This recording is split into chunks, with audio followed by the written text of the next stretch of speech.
হৃদয়ের গভীর থেকে আসা কিছু কথা আজ কাগজে নামালাম। জানি না এই শব্দগুলো তোমার মনের গহীনে কতটা পৌঁছাবে, কিন্তু আমার প্রতিটি নিঃশ্বাসে যে কৃতজ্ঞতা লুকিয়ে আছে তা অন্তত একবার তোমাকে জানানো প্রয়োজন বলে মনে হলো। আমার জীবনের সবচেয়ে বড় পরম সৌভাগ্য যে তুমি আমার প্রেমে পড়েছিলে।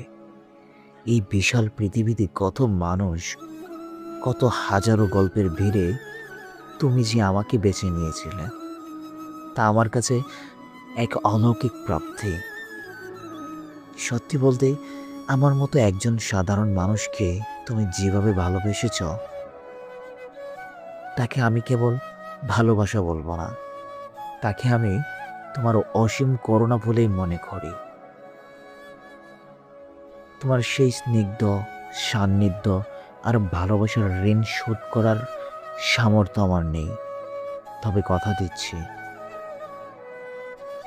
তোমার এই মমতার কথা, তোমার দেওয়া প্রতিটি মুহূর্তের স্মৃতি আমি আমার আমৃত্যু মনে রাখবো। পৃথিবীর সব আলো নিভে গেলেও আমাদের সেই দিনগুলোর গল্প আমার বুকের ভেতরে ঝালিয়ে রাখবে এক দীপশিখা। ভালো থেকো প্রিয় মানুষ, যেখানেই থাকো।